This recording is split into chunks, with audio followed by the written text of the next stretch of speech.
Vamos a cambiar completamente de tema, vamos a volver a algo que nos ha mantenido ocupado durante el último año y medio. Hablamos de la pandemia a propósito del caso de un lactante con variante Delta en San Felipe. ¿Son los niños más vulnerables a este tipo de cepas? Es la pregunta. Para hablar del tema nos acompaña Lorena Tapia, pediatra, infectóloga, investigadora del Instituto de Ciencias Biomédicas e integrante del Comité de Vacunas del MinSal. Doctora Tapia, bienvenida a Canal 24 Horas, ¿cómo le va? Hola, buenas tardes, ¿qué tal? Doctora, ¿cómo ha visto este caso, esta guagüita de 7 meses infectada con el coronavirus, con esta variante Delta? Un poco hemos sabido de cuánto afecta a los lactantes, a los niños más chiquititos, este famoso coronavirus. ¿Cómo lo ve usted?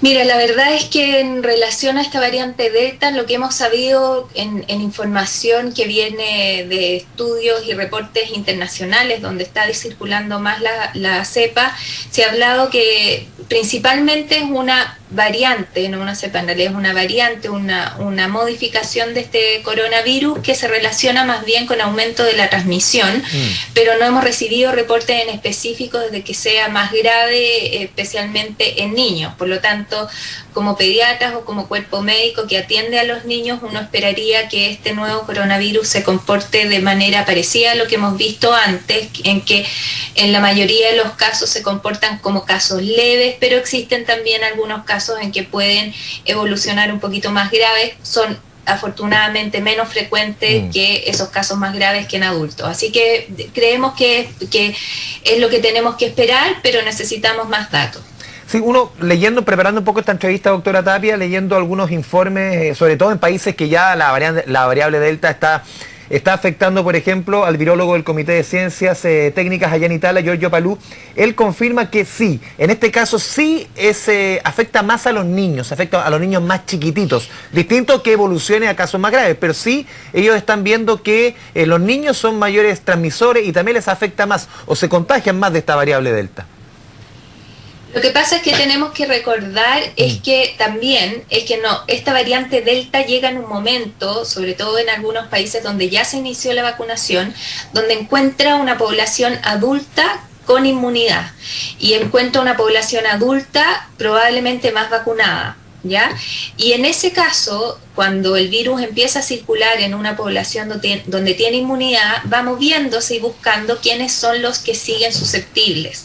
Y en este caso, quienes nos quedan susceptibles son los pacientes más jóvenes adolescentes que están recién empezando sus vacunaciones y que no tienen todavía sus vacunas completas, los rezagados y también probablemente los más chiquititos.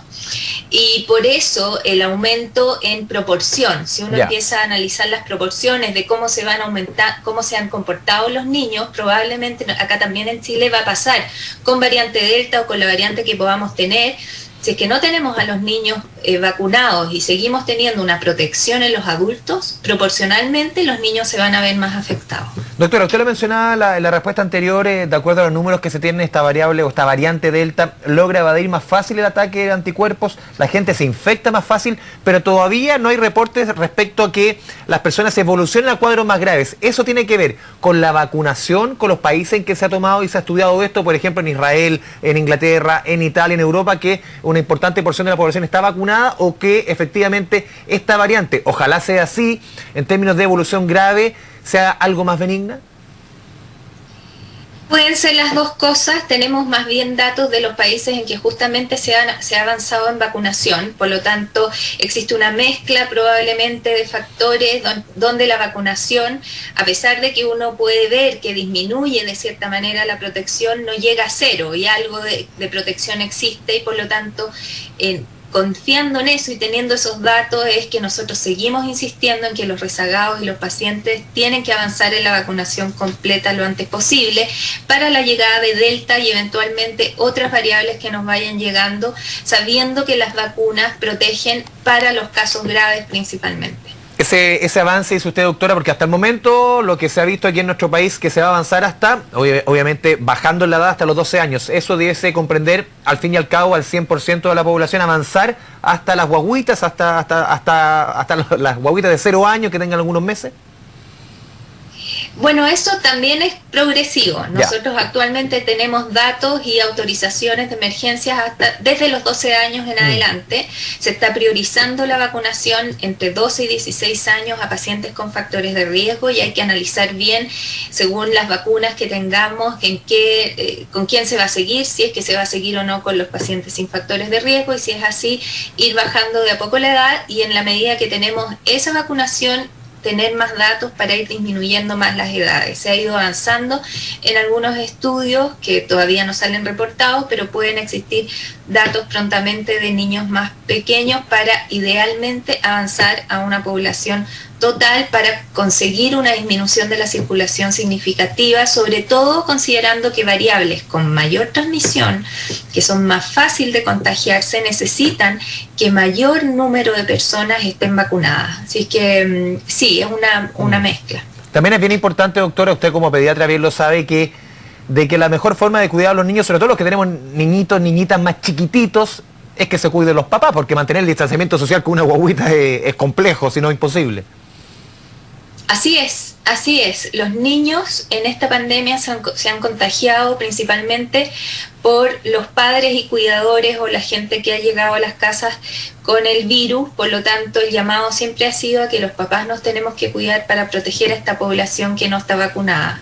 Vacunarnos y cuidarnos de nosotros implican una vacunación completa y un cuidado y un mantener un cuidado, porque sabemos que con vacunación, y sobre todo si empiezan a circular otro tipo de variables, a pesar de estar vacunados, podemos tener infecciones quizás leves, esperamos en su mayoría, pero eso eventualmente puede seguir infectando a nuestros niños.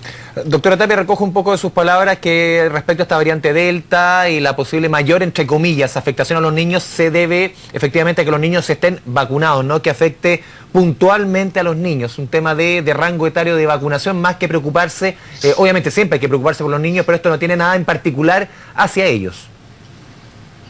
A ver, tenemos que ir analizando la información que llega desde los países donde de verdad está circulando.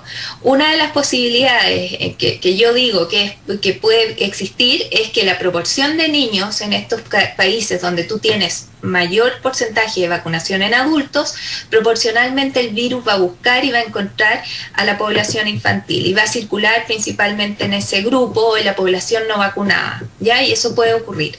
Y en esos casos hay que analizar también cuál es la gravedad de la infección en esos niños. Nosotros el año pasado no habíamos visto muchas infecciones graves prácticamente en ningún niño ni adolescente, y este año sí hemos visto algunos adolescentes, sobre todo con factores de riesgo, con algunos casos más graves de COVID. No estoy hablando de variante Delta, sino que con lo que está circulando ahora. El virus va cambiando y puede cambiar tanto en transmisión como en gravedad. Uno esperaría que idealmente disminuyera esa gravedad, pero lamentablemente hay algunas variantes que pudieran eventualmente ser más graves. Por lo tanto, es algo que hay que ver si esto es solamente proporción o una proporcionalidad distinta en niños, o si es que afecta más gravemente. Al menos acá en Chile lo que hemos visto en los hospitales es que este año hemos visto más adolescentes, diría yo, con factores de riesgo que han hecho neumonias más bien como del tipo adulto. Seguimos viendo lo que conocemos como PIMS y vemos algunos que otros casos de niños más chiquititos haciendo infecciones pero más graves, pero la verdad es que son los menos. La gran mayoría de los casos que se han visto de infecciones son o bien asintomáticas o con síntomas muy leves. Doctora, el famoso PIMS se ha mantenido dentro de los rangos que veíamos cuando se comenzó a conocer este síndrome. ¿Se ha mantenido más o menos en el mismo nivel? Sí, la verdad que hemos visto que el número de casos de PIMS nuevamente se asocia a los pics, aparecen 4 o 5 semanas después del pic de contagio de los adultos, y eso se ha repetido en las distintas regiones y en las distintas áreas, y seguimos viendo un número de PIMS, afortunadamente con la experiencia que se ha ido adquiriendo, con las capacitaciones que se han ido entregando, se detecta rápidamente, los niños han sido tratados y afortunadamente la mayoría de ellos tienen un muy buen pronóstico. Doctora, de su experiencia como infectóloga, ¿cómo ve estos mejores números que hemos visto durante las últimas jornadas, hoy día incluso menos de 2.000 casos diarios, algo que no se veía desde el año pasado. ¿Cómo ve usted esta mejora, podríamos decir? Porque obviamente siguen muchos casos, siguen muchos fallecidos, pero claramente los números van en retirada en algunos de los índices. Yo creo que con una mirada positiva, pero siempre cuidadosa.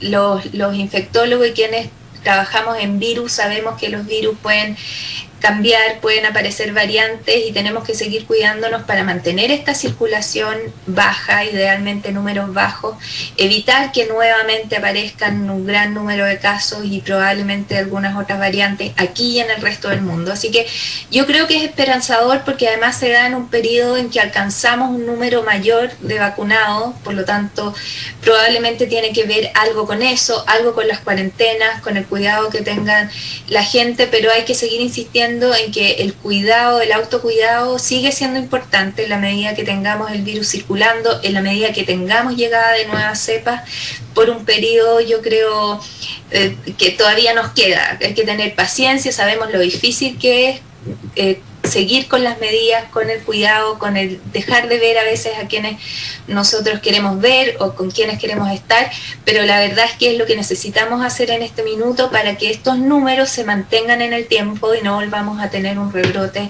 importante que implique mayor mortalidad de la que ya tenemos. Doctora, por último, ¿cómo ve usted los anuncios que debiese entregar el gobierno el próximo jueves? Cambios en el paso a paso. En un minuto se habló del tema de las clases en fase 1 en cuarentena. Obviamente que la variable Delta ha hecho que muchas de estas decisiones que se iban a tomar hace algunos días se han pospuesto, se han reformulado. ¿Cómo ve usted los cambios en cuanto a foros y diversas medidas que se van a tomar seguramente y que se van a informar respecto? También tiene relación con estos mejores números. ¿Cómo lo ve usted? A ver, es difícil, yo no soy experta ni en medidas de salud pública, sino más bien en la cosa como clínica de cada paciente. Me imagino que los cambios, y sobre todo considerando ahora la llegada de una variante incluso más contagiosa, no son fáciles de tomar, pero tenemos que ir avanzando de a poco en esta apertura y probablemente manteniendo la educación y manteniendo la conciencia de que nos tenemos que cuidar. Yo creo que tenemos que priorizar, creo que hay que priorizar el cuidado de los niños, la vuelta a clases de los niños en ese tipo de actividades, el deporte, priorizar el deporte y la actividad en las personas que se ha visto muy disminuido, favorecer también las actividades que puedan ayudar en nuestra salud mental, que también se ha visto afectada, y en ese sentido, si es que uno visualiza eso con un autocuidado y con una población que sigue consciente de que el virus puede seguir atacándonos, yo creo que podemos ir avanzando de manera más o menos segura, pero tenemos que seguir cuidándonos. Yo creo que eso es, no podemos dejar de seguir con nuestro cuidado porque el virus sigue aquí. Doctora Lorena Tapia, le agradecemos este espacio con Canal 24 Horas. Muy buenas tardes. Gracias, que estés bien. Chao, chao. Son las 5.